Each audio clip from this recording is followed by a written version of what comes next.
현재 시각 8시 25분 향해 갑니다. 지금 보시고 계신 머니쇼는 SBS BJ과 유튜브에서 실시간 시청이 가능합니다. 특히 다양한 정보 원하시는 분들은요. 카카오톡 채널에서 머니를 검색하셔서 친구 추가하시면 되는데요.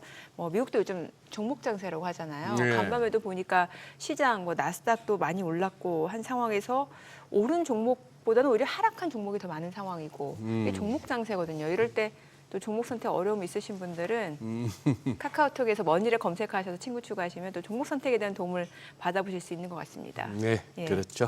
예. 우리 정민 앵커 이렇게 머니랩 자주 시청자분들께 호소하는데 아직 안 보신 분들 한번 들어가 보십시오. 도대체 정민 앵커 왜 저러나 싶어. 아니, 저한테 주변에 요즘 어떤 종목으로 단기 트레이딩 할 수 있냐고 물어보는 분들이 있는데 예. 제가 뭐라고 말을 못 하겠어요. 뭐라고 말은 못 하겠어요. 그래서 그럴 때 그냥 한 머니랩 들어가 봐라 이렇게 얘기를 하죠. 왠지 정민 앵커한테 물으면 뭐 하나 나올 것 같거든. 분위기가. 저만 알고 있죠 그러면. 그러면 그나저나 오늘 진짜 귀한 분 모셨습니다. 네. 네. 한국금융연구원 김영익 교수님 함께합니다. 어서 오세요. 어서 오세요 교수님. 안녕하십니까. 예. 저희 이 프로그램에서 진짜 교수님 한번 모시고 싶었는데 이거 벌써 2년 반이 훌쩍 넘어서 이제서야 모십니다. 예. 아니 저기 금융연수원은 언제부터? 그동안 서강대학교 네. 오랫동안 예. 근무하다가요. 예. 네, 이제 서강대학교 은퇴했고요. 예, 은퇴하시고. 한국금융연수원 겸임교수입니다. 경윤 교수. 예. 예. 그거는 뭐 오래전부터 해왔던 네. 그러시죠. 직입니다. 예. 주로 뭘 강의하시죠 거기서? 예, 제가 강의하는 것은 주로 뭐 제 전공이 거시경제하고 네. 뭐 거시경제 각종 환율, 금리, 주가 뭐 이런 경제 성장 전망하고요. 예, 거기에 따라 가지고 거시경제 측면에서 자산 배분을 어떻게 해야 될지 뭐 이런 거 그런 강의하고 쪽으로. 있습니다. 예. 거기 뭐 다 금융기관 종사자분들 와서 이제 들을 텐데 또 끝날 때 질문 Q&A 시간 되면은 저 교수님 그래서 뭐 살까요? 또 이런 얘기 안 합니까? 그분들도. 예, 결국은 그거죠. 맞아요. 네. 무슨 종목 사야 되니까. 그래서 저는 그런 뭐 질문이 나올 때마다 예. 종목 살 때는 누구 말도 듣지 마세요. 자기가 공부한 아는 주식만 사세요. 종목 살 뭐 때는 농담으로 엄마 같은 주식 사세요. 엄마 같은 엄마 주식. 같은. 예. 우리 어머니들 저 배고플 때 밥 주고 졸릴 때 재워주시고 뭐. 우리가 그걸 알거든요. 알기 때문에 얼마나 편안합니까? 그렇죠. 편안한 그러니까, 주식. 예. 우리가 알고 있는 주식을 사면요. 네. 뭐 주가가 좀 조정을 보이더라도 전혀 불편하지 않습니다. 예, 그래서 자기가 잘 알고 있는 공부한 주식만 사라고 그렇게 말씀을 드리고 있습니다. 예. 그리고 제가 가끔 뭐 종목 이야기도 어쩌다가 한 번씩은 하는데 예. 그거는 제가 기업체 강의를 많이 다니거든요. 예. 그래서 기업체 강의 다니면서 이런 기업은 관심 있게 한번 봐주십시오. 그래서 작년 대표적으로 3월 초에 예. 거제에 있는 삼성중공업 강의 갔더니 어. 조선업 빅사이클이 오고 있다는 겁니다. 예. 그 말 듣고 조선업 좀 공부를 해가지고 좀 네. 말씀을 드렸고요. 예. 그다음에 2023년 11월 무렵이었는데요. 네. 또 한 도시에 강의를 갔더니 예. 그 도시 그 시장이 자기가 삼양라면 공장을 자기적으로 유치했는데 그게 너무 잘 되더라는 겁니다. 밀양 다녀오셨구나. 예, 그래서 또 삼양식품을 공부해 보니까 좋더라고요. 예. 그래서 기업체 다니면서 이러이러한 종목은 괜찮을 것 같습니다. 가끔 그런 종목은 어쩌다 한 번씩 이야기하고 제가 공부한 종목입니다. 삼양식품은 공부만 하시고 직접 드셔보시진 않으셨어요? 라면도 먹어보고요. 불닭볶음면. 예. 예. 그리고 투자도 해봤죠. 어. 그런데 최근에는 뭐 그런 주식들이 너무 많이 올랐거든요.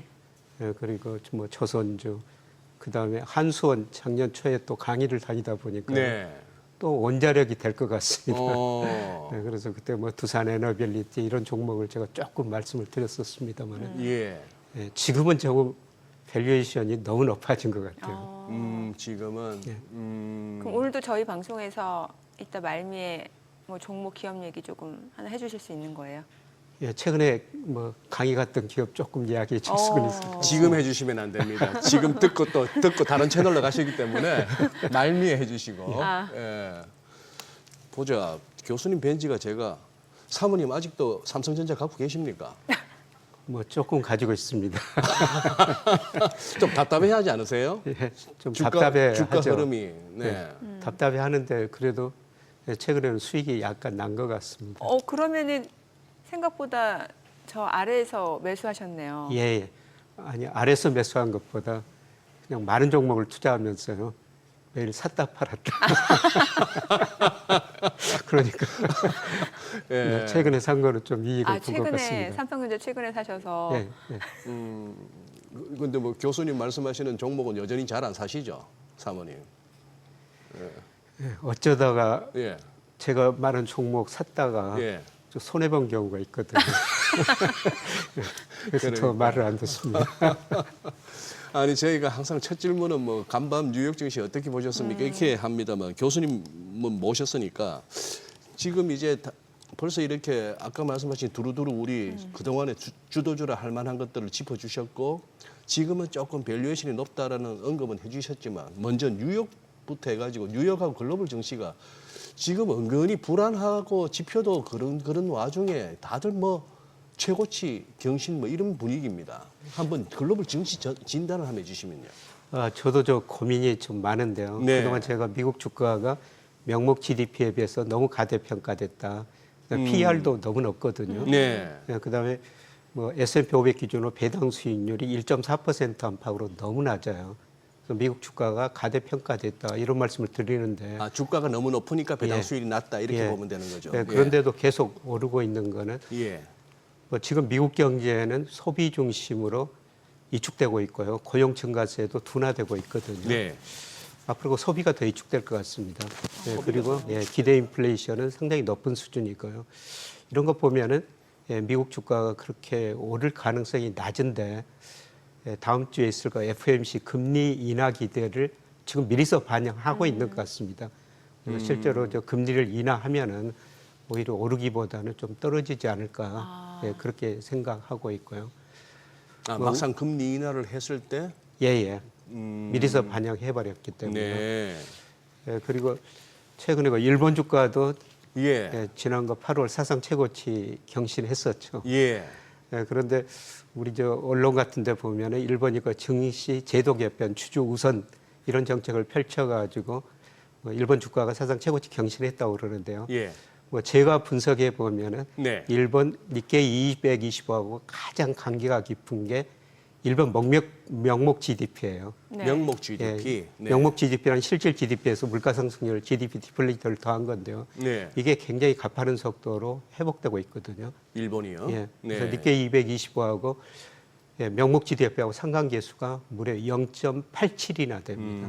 일본 주가 지수가 가장 관계가 높은 게 명목 GDP거든요. 네. 그래서 명목 GDP가 그렇게 올랐기 때문에 일본 주가가 오른 것이다 이렇게 볼 수가 있고요. 그러면 일본 증시 상승은 어느 정도 뭐 근거가 있다고 보시는 저는 거예요? 근거가 있다고 보고 있고요. 문제는 우리 증시 두 달 동안 거의 3,200 안팎에서 제자리 걸음을 하고 있는데 지난 5월, 6월, 7월 많이 올랐었죠. 예. 그리고 7월 14일 날 3,200을 돌파한 이후로 네. 지금 거의 두 달 동안 3,200인데요. 문제는 일부에서는 이미 고점을 치고 떨어지는 과정이 아니냐 그렇게 보시는 분도 있는 것 같은데요. 저는 이번 조정을 끝내고 4분기 그리고 내년 4월 상당폭 오르리라고 보고 있습니다. 그래서 상승 과정에서 지금 지루한 조정이지만 조정을 보이고 있지 않느냐 그렇게 생각합니다. 그러면 우리 시장이 이제 여기서 조금 더 가는 데 있어서 제일 큰 어떤 배경이라 할까요? 그거는 어떻게 보시는 건가요? 제가 우리 주가를 볼 때 이제 거시적 측면에서 장기적으로는 명목 GDP를 보고 있어요. 우리나라도. 네. 그런데 제가 작년 말에 올해 그 명목 GDP가 올해 2.9% 성장하고 적정 주가가 한 3,260 정도 될 겁니다. 이런 말씀을 드렸는데요. 지금 딱 그 자리에 왔죠. 그러네요. 그런데 지난주에 한국은행이 그 2분기 GDP 잠정치를 발표했거든요. 근데 우리나라도 GDP 디플레이터가 오르면서 제가 예상한 것보다 명목 GDP가 더 빨리 증가하고 있습니다. 그래서 올해 그 명목 GDP가 제가 2.9% 예상했는데 한 3.4% 정도까지 올라갈 것 같습니다. 그러면은 적정 주가가 3,290 이게 적정이라는 겁니다. 실제 주가는 그 이로 벗어날 수도 있고 아래일 수도 있고 내년에는 한 3.8% 예상하면은 3,460 정도 나와요. 어허. 그것이 경제 측면에서 보면은 예. 주가가 오를 여지가 있다는 거고요. 그다음에 제가 단기적으로 볼 때는 OECD 한국 선행지수를 봅니다. 예, 예.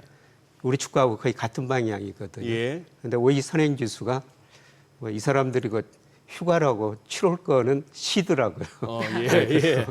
지난 9월 4일 날 7, 8월 걸 발표했는데 예. 계속 오르고 있어요. 선행지수가요. 그리고 제가 앞으로 그 전망해 보면 내년까지 오르거든요.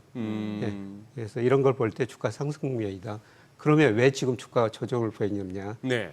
단기적으로 우리 코스피가 추세선에서 너무 벗어났죠. 그랬죠. 예를 들어서 제가 늘 그 일평균 수출 금액 가지고 예. 그 코스피를 단기적으로 평가하는데요. 예. 7월에 일평균 수출 금액이 24억 달러였어요.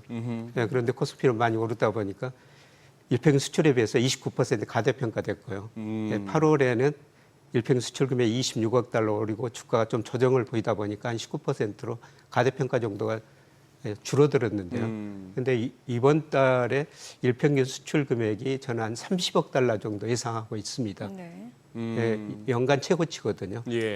그러면 주가는 제자리 걸음하고 있고 일평균 수출 금액이 올라가면은 가대평가 정도가 거의 해소될 것 같습니다. 네. 그래서 아마 이번 조정을 끝내고 4분기 내년 1분기 가가지고는 뭐 우리도 뭐 미국이나 일본처럼 사상 최고치까지 뭐 넘어서지 않을까 그렇게 저는 전망하고 있습니다. 저는 이제 궁금한 게 이제 우리나라 명목 GDP가 늘어날 거기 때문에 증시도 4분기 내년 1분기쯤에는 이제 좀 상승을 기대할 수 있다. 네. 이런 말씀을 주셨는데 이제 명목 GDP라고 하면 구성 요소들이 있을 거 아니에요. 네. 근데 앞서서 소비는 좀 둔화될 거라는 말씀을 주셨는데 그럼 어떤 부분이 늘어나서 명목 GDP가 증가하게 되는 걸까요? 우선 그 명목 GDP는 실질 GDP에다가 예. GDP 디폴트 물가를 더한 거거든요. 물가, 예. 그런데 실질 GDP는 올해 한국은행이 한 0.9%, 뭐 저도 그 정도 예상하는데요. 네. 근데 명목 GDP가 3.4%라는 거는 우리 GDP 디플레이터 물가가 그렇게 오르고 있다는 겁니다. 물가가 상승으로. 그런데 우리가 실질 GDP가 지난 1분기에 0.0%였어요. 예. 전년 동기 대비. 예. 그런데 2분기에 0.6%로 조금 회복됐거든요. 근데 저는 3분기 1.2, 4분기 실질 GDP입니다. 1.8%로 예상하는데요. 소비 부진하지만은 소비가 최악의 상황은 벗어나고 있습니다. 그동안 내구재, 준내구재, 서비스 소비 이렇게 순차적으로 둔화됐습니다만 최악의 상황은 지나고 있고요. 그다음에 가장 중요한 게 우리 수출이에요. 예. 우리 수출이 GDP의 40% 차지하고 있는데요. 네. 우리 수출이 상반기에 전년 동기 대비 0.03% 감소했어요. 약간 감소했죠. 근데 7월, 8월 수출이 증가하기 시작했고요. 저는 하반기 수출이 한 10% 안팎 증가하리라고 보고 있습니다. 뭐 국가별로 보면은 그동안 미국으로 수출이 잘 됐는데요. 네. 대미 8월 수출은 많이 줄고 있던데요. 12%나 8월에 예, 감소했죠. 그럼에도 불구하고 우리 수출이 증가한 거는 유럽 쪽, 네. 그다음에 아시아 쪽으로 우리 수출이 잘 되고 있거든요. 예. 그래서 하반기에는 수출이 10% 안팎 증가하면서 소비가 약간 개선되는 데다가 수출이 증가하면서 우리 경제 성장률이 올라가리라 보고 있습니다. 그리고 전체적으로 경기 순환 보면요. 아까 OECD 선행지수 올라가고 있다고 말씀드렸습니다만은 또 우리 통계청에서 발표하는 선행지수 순환 변동치라는 게 있거든요. 그게 7월까지 발표됐습니다만은 굉장히 빠른 속도로 올라가고 있어요. 그래서 우리 경제가 이제 구조적으로 저성장 국면에 들어선 거는 사실입니다. 네. 잠재 성장이 계속 하라고 있죠. 그런데 단기 순환으로 보면은 아마 우리 경기가 지난 1월이 경기가 저점이었었던 것 같습니다. 네, 우리 경기가 70년부터 지금까지 11번의 순환을 거쳤어요. 좋아졌다, 나빠졌다 이런 사이클이 11번이었는데요. 네. 평균 확장 국면이 33개월이었습니다. 근데 올 1월을 저점으로 지금 회복 국면에 들었었고요. 뭐 단기 순환 측면에서 보면은 저는 뭐 내년까지는 경기 확장 국면일 것이다. 이런 측면에서 주시장을 좀 긍정적으로 내다보고 있습니다. 예. 일단 뭐 교수님이야 이제 숫자로 또 이제 네, 모델을 네. 통해서 이렇게 말씀하시니까 그거 한데 여기서 한번 교수님 설명을 들으면서 이제 가질 만한 한번 의문 내지는 그걸 한번 말씀드려보면 첫째 소비가 회복되고 있다 하는 부분에 있어서 어떻게 보면은 많은 시청자분들이 나는 별로 못 느끼겠는데 하실 수가 있는 거고. 맞아요. 예. 그다음 수출 쪽은 뭐 숫자는 대미 수출은 뭐 지난달 12%나 줄었지만 다른 데로 이제 늘어서 예. 전체적으로 늘고는 있습니다만 여전히 관세 부담은 있을 것 같고 예. 뭐 이런 상황인데 그래도 GDP 성장은 는다 이렇게 예. 보시면 네. 예, 물론 우리 가계부채가 절대적으로 굉장히 예. 높죠. 예. 그래서 우리가 은행에서 뭐 부채가 많기 때문에 예. 매달 이자 갚아야 되죠. 맞아요. 공급 갚아야 돼요. 예. 그래서 소비할 돈이 적은 거는 사실이에요. 네. 네. 예, 그래서 우리 가계가 2001년, 2002년 예, 그때 부채가 금융자산에 비해서 급격히 늘어났거든요. 그 이후로 소비 증가율이 계속 경제 성장을 밑돌고 있어요. 예, 그런데 지난 2분기 통계 보니까 소비가 약간 증가한 거로 나왔습니다. 네. 그래서 근데 우리 가계 부채가 절대적으로 높은 거는 사실인데요.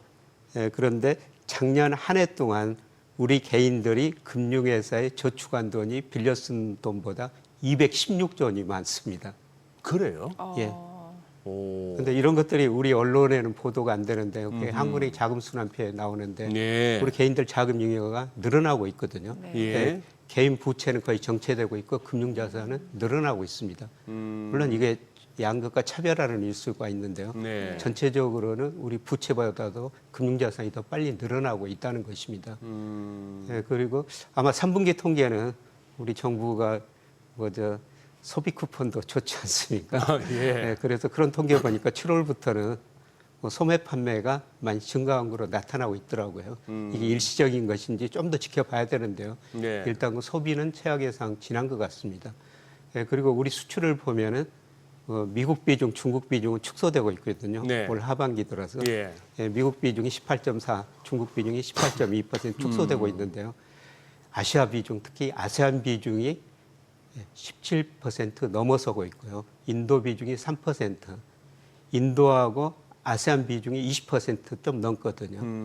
미국이나 중국보다 더 높습니다. 어허. 그런데 이런 나라들이 최근에 그 인도 경제가 굉장히 높은 성장을 하고 있거든요. 예, 예, 그리고 아세안도 아직까지 상대적으로 높은 성장을 하고 있습니다. 예. 예, 그쪽에서 우리 수출이 꾸준히 증가하면서 예, 수출이 우리 경제 회복에 어느 정도 기여하리라고 보고 있습니다. 예. 말씀해주신 대로 어느 정도 이제 뭐 양극화라는 측면은 있겠습니다만 통계가 지닌 또 통계가 보여준 숫자가 있다 보니까 말씀 주셨는데 또 한편으로는 이게 통계가 가진 한계가 아닐까라는 생각도 분명히 들거든요. 왜냐하면 많은 분들이 좀 체감하고 너무 다르니까 이 부분을 또 약간 공감을 못하실 수도 있을 것 같아요. 예, 지금 체감적으로 소비 좋다고 하시는 분들 거의 없을 겁니다. 그렇습니다. 예. 예, 그런데 우리 그 통계청 한국은행에서 소비자 심리지수라는 걸 발표하지 예. 않습니까? 네네. 예. 지금 굉장히 높은 수준이에요. 아 그래요 또. 예. 어. 그래서 소비 심리가 먼저 개선되었고 지금 소비가 약간 증가하는 추세인데요. 예, 물론 우리가 체감할 대로 소비가 증가하는 건 아닙니다. 네. 예, 그러나 그동안 굉장히 나빴던 게 조금 바닥을 벗어나면서 증가세로 돌아서고 있다는 겁니다. 예를 들어서 한국은행이 올해 경제 전망할 때요. 예. 네. 뭐 지난보다 경제 성장률을 좀 올렸거든요. 예. 그래서 지난 5월 달에 뭐 0.8%, 이번에 8월에 전망하면서 0.9%로 약간 올렸어요. 그 올린 내용 보니까 소비가 지난 8월에 전망한 것보다 조금 더 높았고요. 수출이 조금 더 높았어요. 예. 그래서 우리 경제 그 두 축인 소비, 수출이 증가하면서 경제 성장이 좀 높아진 건데요. 그런데 여전히 가장 부진한 게 건설 투자죠.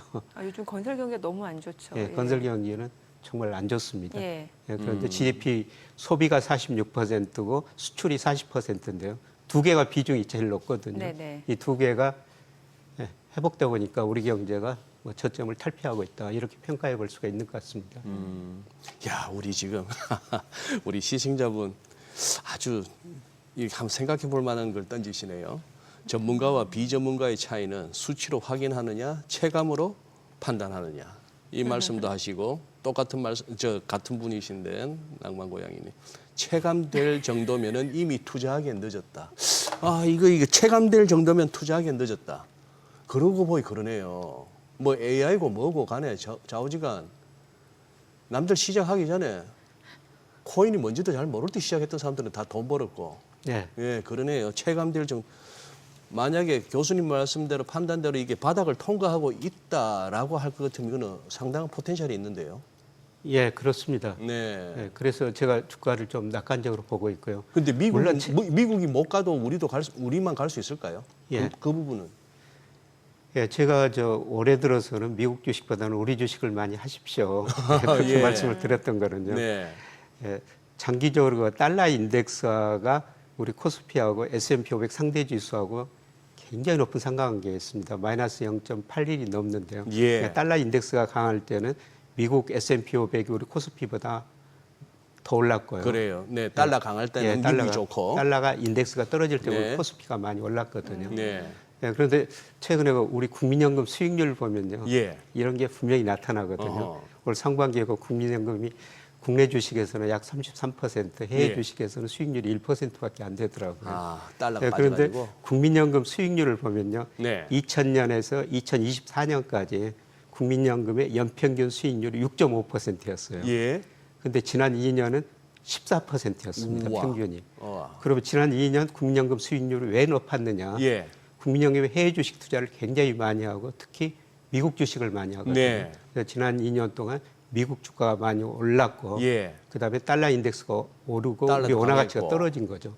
거기서 국민연금 수익률이 높아진 거예요. 근데 수익률이라는 건 제가 장기적으로 보면 평균에 접근합니다. 네. 6.5%에 접근해 간다는 거죠.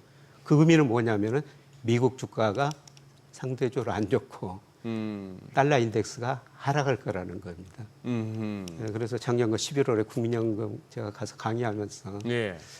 지난 2년 동안 수익률 참 많이 내셔서 저도 국민연금 받는 입장에서 예. 참 고맙습니다.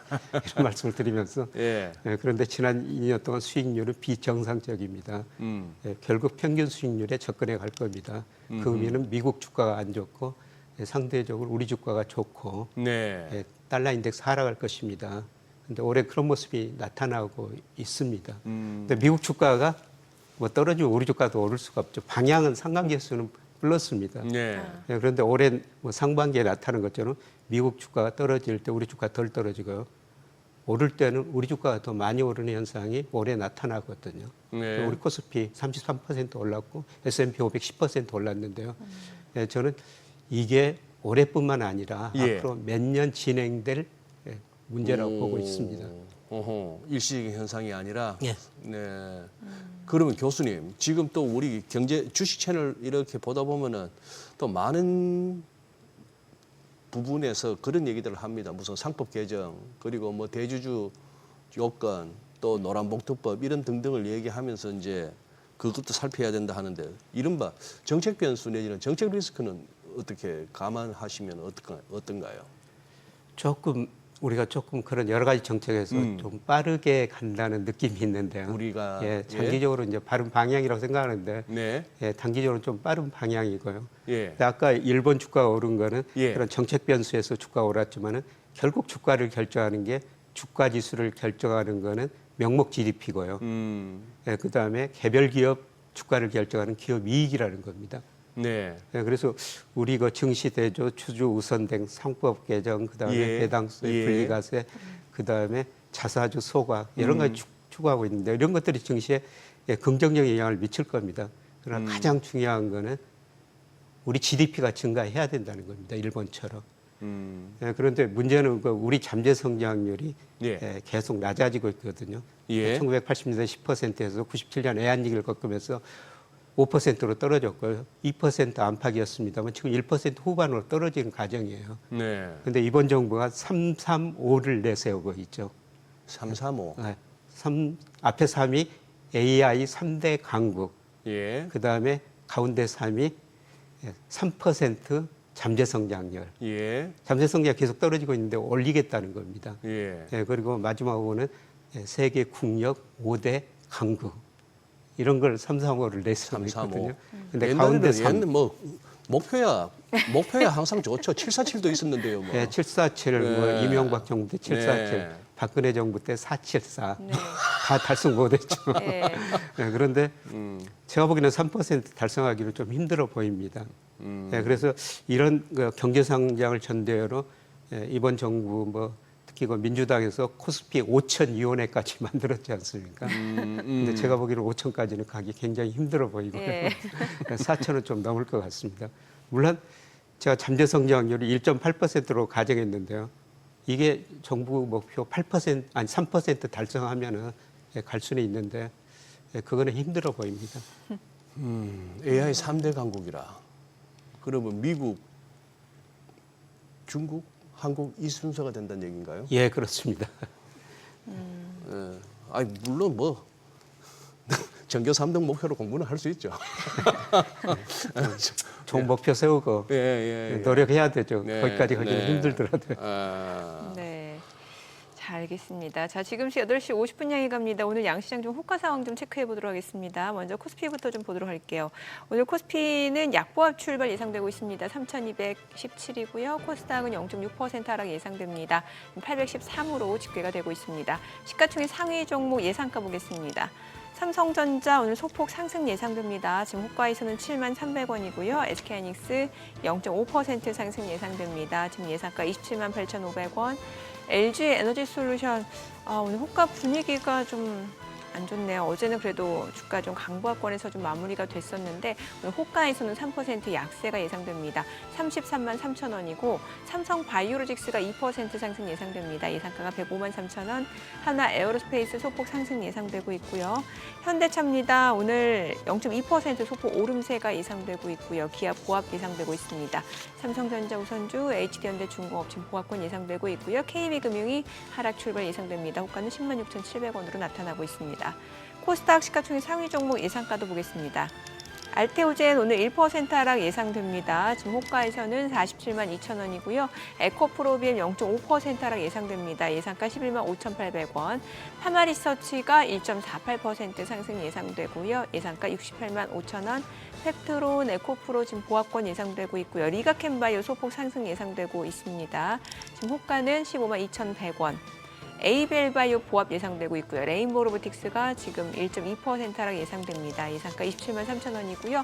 HLB 3,000당제약 소폭 상승 예상되고 있습니다. 자, 이제 개장까지 8분 남았는데요. 일단 뭐 오늘 시장 전체적으로는 역시 또 보합권 이제 종목 장세 분위기네요. 예. 예.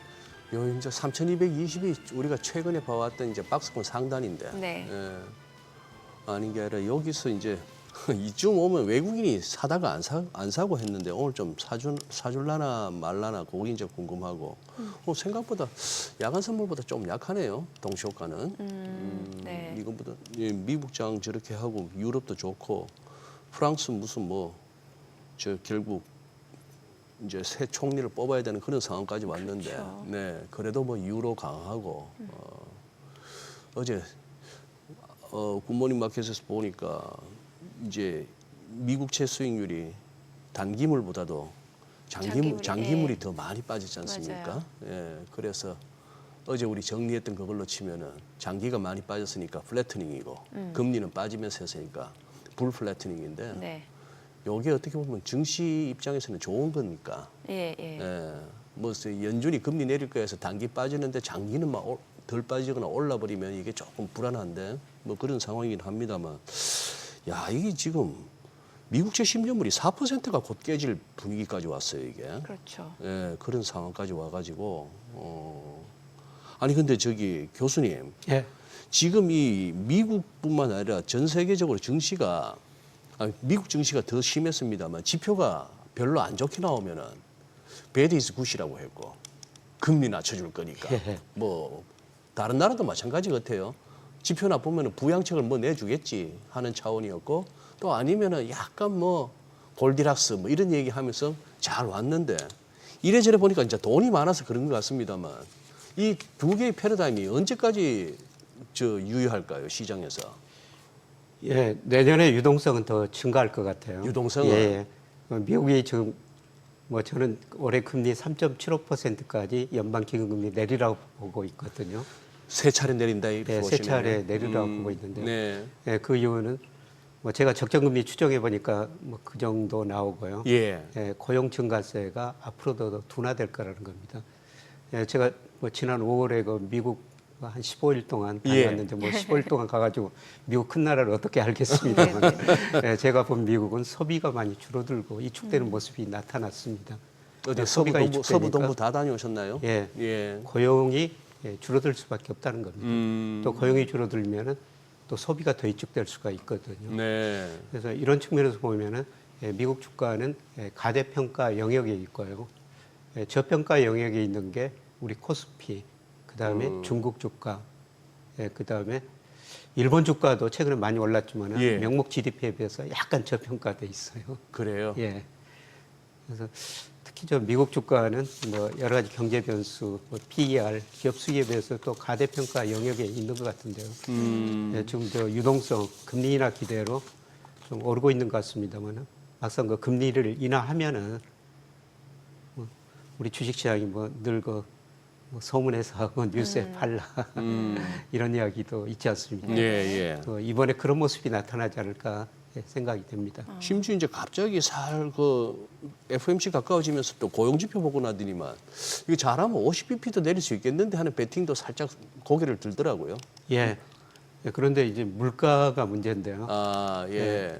미 연준이 이제 중요시하는 PCE 물가가 상반기 2.6%였고 예. 지난 7월에 2.7%. 예. 아마 하반기에는 조금 더 오를 것 같습니다. 간세 효과가 나타나면서요. 예, 그리고 이번 주에 그 미국 또 8월 소비자 물가가 발표되는데요. 네네. 예, 계속 좀 오르는 추세거든요. 예. 예, 그래서 물가 때문에 아마 파월 연준 의장이 뭐 B컷 정도는 좀 하기 힘들지 않느냐. 예, 그런데 그 이후로 고용 지표가 더 나빠지면은 아마 12월 무렵에는 B컷 할 가능성은 좀 있어 보입니다. 네. 예, 그러나 이번에는 조금 더 지켜볼 필요가 있는 것 같고요. 예, 그런데 사실 저 요새 제일 고민이 많은 사람이 파월 연준 의장일 것 같습니다. 예, 트럼프 뭐 베센트 재무장관이 금리 인하라고 얼마나 압박을 가했습니까? 예. 예, 그래도 굳건히 지켰는데요. 네. 이 고용 지표 보고 아마 파월 연준 의장이 깜짝 놀랐을 거예요. 네. 아, 그러니까요.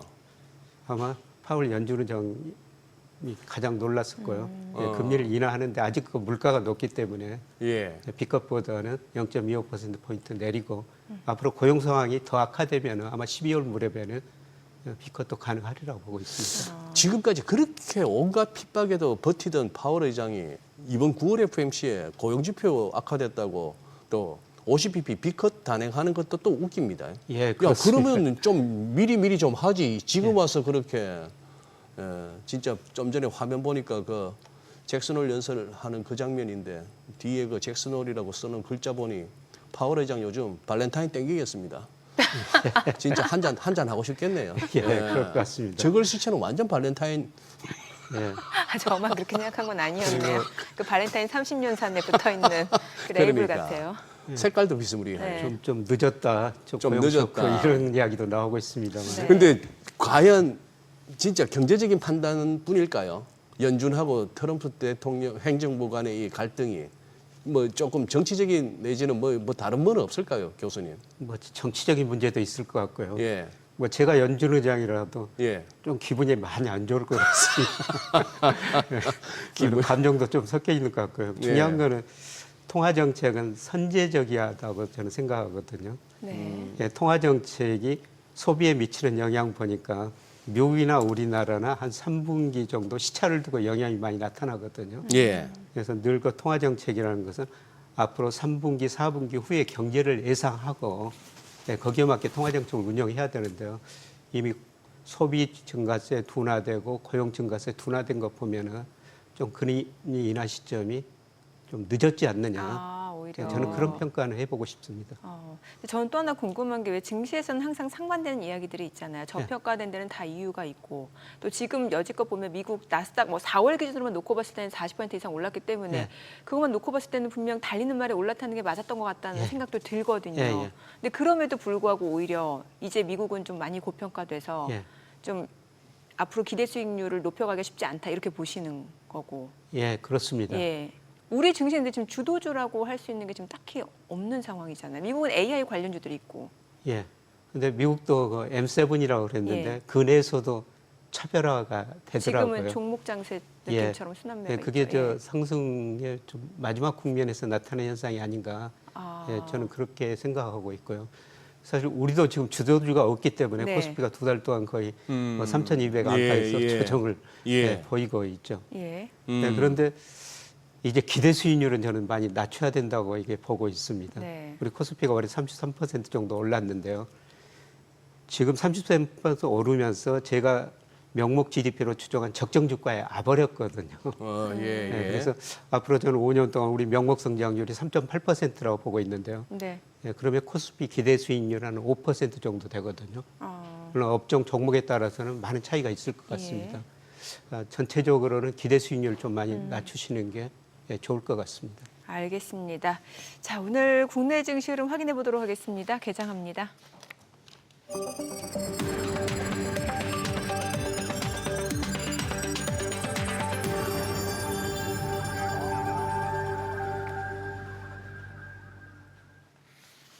네, 9월 9일 화요일 국내 증시 개장했습니다. 간밤 뉴욕 증시 나스닥 또 한 번 사상 최고치를 경신했고요.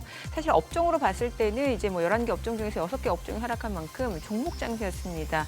그야말로 소수 종목으로 상승세가 좀 집중되는 양상이었고 그러한 종목들이 시장 상승을 견인하는 모습이었던 것 같은데 일단 뭐 브로드컴이 또 한 번 상승을 나타내는 모습이었고요. 주요 빅테크 주들 내에서는 종목별로 좀 혼조세가 있었던 것 같습니다.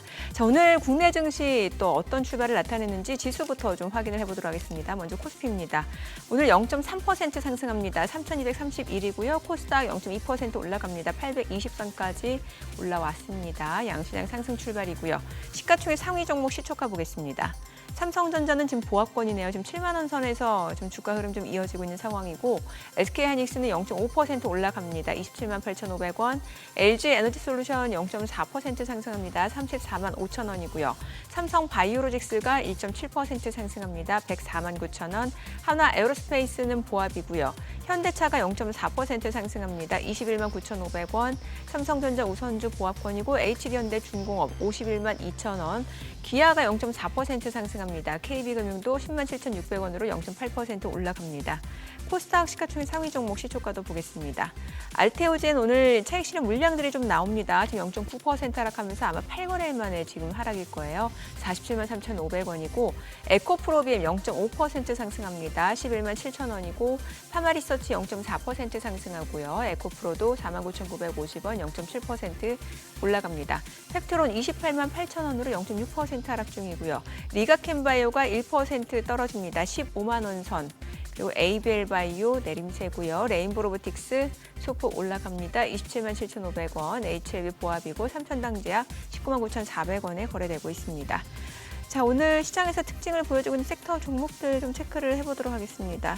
오늘 장에서는 지금 보게 되면은 조선 기자재 쪽이라든지 이제 피팅, 밸브 쪽 움직임 좋습니다. 지금 한선 엔지니어링이 12% 급등을 하고 있고 지금 보시다시피 조선 기자재 쪽에서는 이제 1승 KS 인더스트리가 주가 강세를 보여주고 있고요. 태진중공업도 6% 강세를 보여주고 있습니다. 조선 기자재 쪽 좋고 피팅 쪽에서는 한선 엔지니어링, 태광, 하이로코리아, 성광밴드 다 좋습니다. 지금 보시다시피 이제 현대 힘스 3.6% 올라가고 오리엔탈 전공도 14% 강세고 이게 피팅 쪽하고 조선 기자재 쪽이 같이 맞물리는 종목들이 많거든요. 하이로코리아가 37,400원에서 움직임 이어지고 있는 상황이고 또 반도체 쪽도 좋아요. CXL, 온디바이스, AI, 뉴로보픽 반도체, 3D 랜드 쪽 다 좋습니다. 지금 뭐 대장주격인 이제 삼성전자, SK하이닉스 이런 종목들 주가 상승 탄력은 좀 다소 제한적인 모습입니다만 온디바이스 AI 쪽에서 이제 AD 테크놀로지가 6% 강세고요. 대덕전자가 5% 이상 올라갑니다.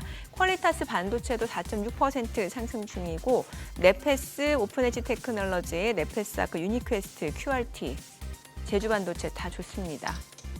심텍이 좀 9% 강세네요. 그러니까 이제 반도체 쪽에서도 이제 대장주보다는 약간 소부장 쪽이라든지 아랫단으로 이제 매수세가 조금 더 몰린다라고 보시면 될 것 같아요.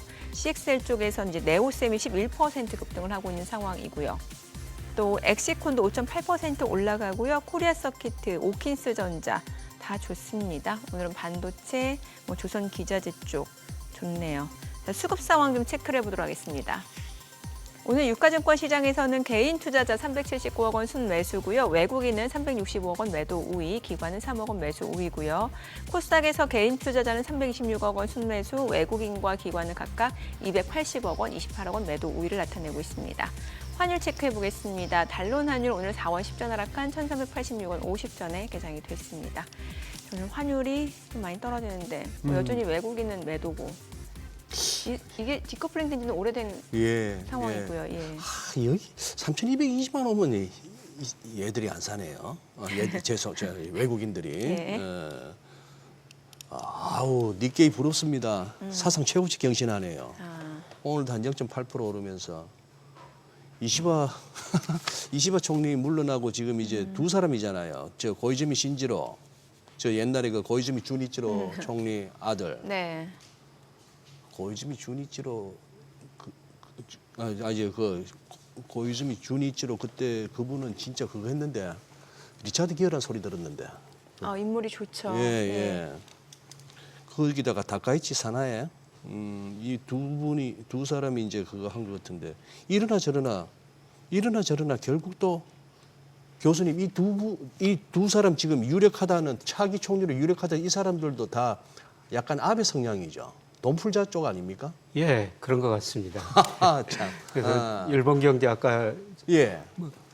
디플레이션을 탈피했기 때문에 주가가 많이 오른다. 그런데 2012년 아베노믹스 핵심이 물가 2%될 때까지 무한정토를 풀어보자. 예. 예, 그러면서 그때부터 2014년부터 일본의 디플레이터가 올라가기 시작했고요. 네. 그다음에 최근 그 2년 동안 전 세계 물가가 오르는데 저는 이번에 그 전 세계 인플레이션이 일본에는 오히려 큰 도움을 줬다고 생각했어요. 일본에는 도움을 줬다고요? 예. 물가가 오르니까 물가가 떨어지니까 가게가 계속 미래 그 소비를 미뤘거든요, 현재 소비. 예, 근데 물가가 오르다 보니까 소비를 좀 앞당겨서 앞당기고 있고요. 예, 그리고 물가가 오르다 보니까 일본 임금 상승률도 굉장히 높아지고 있더라고요. 네. 올 그 3월 춘투에서 일본의 그 임금 상승률이 평균이 5.6%입니다. 1991년 이후 처음이에요. 예, 임금 상승률이 5.6%. 예, 우리나라보다 더 높습니다. 예, 그래서 디플레이션 탈피하기 때문에 일본 주가가 그렇게 오른 거고요. 네. 누가 앞으로 총리로 되느냐 그게 예. 달라지습니다만요. 어허. 디플레이션 탈피는 계속 이런 분들이 노력을 할 것 같습니다. 예. 네. 그 한동안 왜 유럽 그 장기물 국채 수익률 급등하는 거 가지고 얘기 많았었잖아요. 지금 상황은 어때요? ECB 금리 인하 이제 시점 다가온 상황이고요. 예, 뭐 유럽, 프랑스, 이탈리아, 과거에는 뭐 그리스, 스페인, 포르투갈, 피그스. 예, 이런 예. 나라들이 불안했습니다만은, 그런데 그런 나라들은 구조조정하면서요, GDP 대비 정부 부채가 높지만은, 예. 특히 그리스 같은 나라 서서히 떨어지고 있거든요. 추세가 많이 개선됐죠. 네. 네. 그런데 이제 프랑스, 예. 이탈리아 이런 나라는 오히려 올라가고 있어요. 최근에 깜짝 놀란 것은 그리스 10년 국채 수익률보다 프랑스나 이탈리아 국채 수익률이 일시적으로 더 높더라고요. 맞아요. 예. 예, 그래서 그리스 같은 데는 개선되고 프랑스, 이탈리아 같은 데는 뭐 올라가고 그만큼 그 방향이 중요한 것 같아요. 이번 주에 그 22 네. 통화정책 회의가 있는데요. 22가 세계에서 금리 제일 많이 내렸죠. 그렇죠. 소위 금리 그거를 수신금리라고 그러는데요. 네. 4.5%에서 2%까지 내렸어요. 그 트럼프가 예치금 금리 말씀하시는 거. 예. 파월 연준 의장한테 맨날 22를 봐라. 그러니까요. 그 정도 내려야 된다. 네. 예. 그런데 뭐 22 이번에는 금리가 동결할 것 같습니다. 이번엔 동결. 그동안 예. 너무 많이 내렸기 때문에 사실 물가 상승률도 2% 안팎에서 더 이상 낮아지지 않고요. 그리고 유로 경제가 1%대로 성장률은 굉장히 낮습니다. 그러나 그래도 지난 2년보다는 조금씩 회복되고 있거든요. 이런 의미에서 2.0% 그 수신금리, 그 수신금리라는 건 뭐냐면은 유럽 은행들이 중앙은행한테 맡겼을 때, 하루 예. 맡겼을 때 주는 금리거든요. 예. 근데 20위는 여러 가지 금리가 있는데 그걸 보통 그 기준금리라고 하는데 2% 유지할 것 같습니다. 예.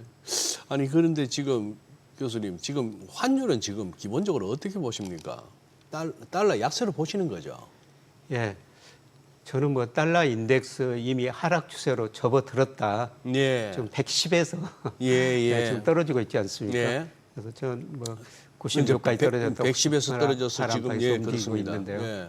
그런데 미국의 대내 불균형이 너무 심화됐고요. 예. 정부 부채 많고 그다음에 대승부채가 26조 달러가 약간 넘거든요. 예. 그만큼 외국인들이 미국에 직접 투자했고 증권 투자했다는 겁니다. 특히 우리나라가 미국 주식 투자는 정말 많이 하죠. 예. 우리나라 개인들 보니까 작년 말 기준으로 해외 주식 비중에서 미국이 차지하는 비중이 68%더라고요. 그런데 달러가 약세된다고 그러면은 직접 투자나 증권 투자했던 사람들이 한 해지를 해야 되거든요. 네. 달러를 팔아버릴 수가 있다는 것입니다. 그래서 저는 달러가 약세될 수가 있고요. 그 다음에 요새 엔캐리 트레이드, 청산 이런 네, 문제도 예. 가끔 등장하고 있는데요. 예. 미국은 앞으로 금리를 계속 내릴 수밖에 없는 상황이고, 일본은 물가 오르고 임금 오르기 때문에 금리를 올릴 수밖에 없는 상황이에요. 네. 그래서 엔달러 환율을 결정하는 가장 중요한 요소가 미국 10년 국제 수익률하고 일본 10년 국제 수익률 차이거든요. 네. 네. 근데 앞서 말씀하셨습니다만 미국 10년 국채 수익률이 떨어지고 앞으로 저는 4% 이하로 떨어질 거라고 보고 있습니다. 근데 일본 국채 수익률은 지금 1.6% 안팎인데요. 더 오를 가능성이 높다고 보고 있어요. 예. 그러면 엔화 강세죠. 엔 강세면은 우리 원화도 강세입니다. 그리고 경상수지가 우리 환율에 미치는 영향이 과거보다 많이 줄어들었어요. 경상수지 흑자가 난 만큼 우리가 그 돈 가지고 해외 직접 투자하고 증권 투자로 다 나가버리거든요.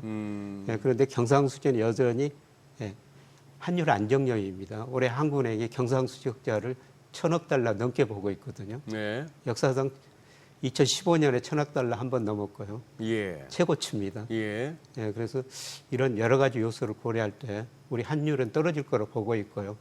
얼마나 떨어질까지는 누구도 잘 모르죠. 네, 예. 그런데 제가 환율을 결정하는 달러 인덱스, 이안달러, 온달러, 경상수지, 한미금리차 이런 거 가지고 평가해 보니까 지난 8월 말에 현재 우리 원화 가치가 한 13% 정도 저평가되어 있거든요. 13%. 예. 그러면 그러면 적정 여기서- 수준이 1,200원 안팎이라는 겁니다. 물론 제가 1,200원 당장 간다는 이야기는 예, 아니고요. 예, 우리가 2008년 미국의 금융위기 때문에 우리 원달러 환율이 1,590원까지 갔었어요. 예. 그러나 그 이후로 세계 경제 안정되고 달러 인덱스 하락하면서 1,030원까지 떨어졌습니다. 예. 근데 저는 중기적으로 보면은 1,480원에서 1,200 가는 과정이 이제 서서히 진행되고 있다. 그렇게 전망하고 있습니다. 예. 그때 이제 한참 열심히 쓰고 할 때라서 숫자 제가 지금 놀라운 거는 교수님 워낙 여기저기서 이제 강의도 많이 하시고 해서 메모도 안 보시고 숫자가 줄줄줄 나오시니까 야 대단하시다 싶은데 제가 기억하는 환율 수치 딱 2개는 있습니다. 우리 그때 금융위 왔을 때 오기 직전에 저점 899원 60전 예. 900원 깨지고 나서 한 15초 20초 머물렀나 예. 그때만 온통 도배했습니다. 900원 붕괴 예. 붕괴되고 나서 20초 만에 다시 튀기 시작했는데 붕괴 같은 말은 함부로 쓰면 안 되겠다 싶었고 예. 그래 튄 게 1597원 찍고 밀렸거든요. 예. 맞습니다. 그게 저의 눈물 젖은 두만강입니다. 딱 한번 그걸로 여태까지 이제 환율 가면 좀 아냐 이런 소리 듣는데 요즘은 진짜 모르겠네요. 저도 달러 약세 같은데 달러 인덱스도 흘러내릴 것 같고 한데도 조금은 그 의심은 아직도 있습니다. 수급 측면에서 벌어들인 달러를 갖다가 갖고 와서 원화로 바꾸고 유럽 쪽도 유럽의 기업들이 벌어들인 달러 유로로 환전하고 일본도 마찬가지고 달러를 엔으로 환전하고 이러면서 그 수급 측면에서는 환율이 이제 떨어지는 달러가 약세로 가야 되는데 지금 미국으로 갖고 오라는 돈이 5,500억 달러, 6,500억 달러, 우리는 3,500억인지 6,000억인지 왔다 갔다 하는데 이걸 지금 당장 내놓으라고 난리니 이게 지금 이게 달러가 환율로 나타나는 달러 약세가 수급 측면에서 가능하나 하는 좀 의심은 있습니다. 예. 거기다가 이제 스테이블 코인도 발행하면 그러니까. 예. 달러 예. 수요가 더 늘어날 수밖에 예. 없거든요. 네. 그런데 그거는 그 수급 측 예. 영역이고요. 수급 측이 단기적인 영향을 주지만은 추세를 결정하는 거는 기본적으로 경제 변수라는 겁니다. 그러니까. 그래서 결론적으로는 맞아 기업 얘기도 해주신다고 아까 하셨는데. 아까 소장님이 삼성전자 이야기했어요. 제가 작년 3월에 그 삼성전자 강의를 갔더니 삼성전자 말씀해 주신다는 거예요? 삼무원이라는 이야기를 하더라고요. 삼무원. 삼성 공무원. 삼성 공무원. 예. 네. 그래서 그 말 듣고 깜짝 놀랐어요. 삼성전자 직원들이 정말 창의적으로 일을 해야 되는데 제가 공무원 무시하는 거 아닙니다. 예. 그래서 주로 시키는 일만 하더라는 예. 겁니다. 예. 예, 그런데 올해 3월 강의 갔다 왔고요. 지난주 또 목요일 강의 갔다 왔거든요. 네. 삼성전자. 예. 이건 일부 본부입니다만 예. 눈빛이 반짝반짝 하더라고요. 작년 3월하고는 달라졌다고요? 달라지는 모습 봤고요. 예, 그리고 최근에 일부 그 통신회사들 제가 작년 가을부터 올 봄에 갔다 왔는데 네. 많은 변화가 있는 것 같습니다. 일부 특히 통신회사. KTI하고 네.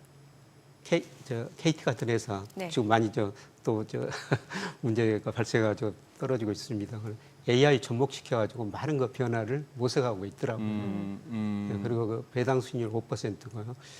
그 다음에 최근에 제가 강의는 안 갔습니다만 자동차 주가가 너무 싼 것 같아요. 자동차요? 뭐 현대차. 예, 얼마 전에 보니까 뭐 현대차, 기아차가 연간 10조 영업이익을 내거든요. 네. 근데 예를 들어서 HD 중공 같은 조선회사가 2조 정도 올해 영업이익 예상되고 있어요. 네. 예. 예, 그런데 두 회사가 시가총액이 거의 비슷합니다. 아하. 예, 이런 측면에서 보면은 조선주는 너무 비싸 보이고요. 제가 그동안 많이 고려를 했습니다만 네.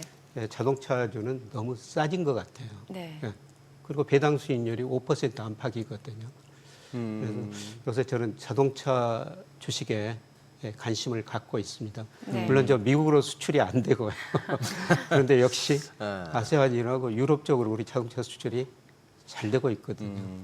그래서 장기적으로 중국 뭐 전기차 때문에 네. 뭐 경쟁력은 뭐 문제가 대두될 수가 있습니다. 네, 그러나 영업이익 10조 내는 회사들이 이렇게 주가가 싸다는 거는 우리가 한번 관심을 가져볼 네. 만하다. 네. 그런 측면에서 좀 말씀드리고 싶습니다. 이제 보내드려도 될 것 같네요. 오늘 내용 잘 들었습니다. 고맙습니다. 고맙습니다. 네, 오늘 들으신 내용과 관련해서 더 다양한 정보 원하시는 분들은 카카오톡 채널에서 원일에 검색하셔서 친구 추가하시기 바랍니다.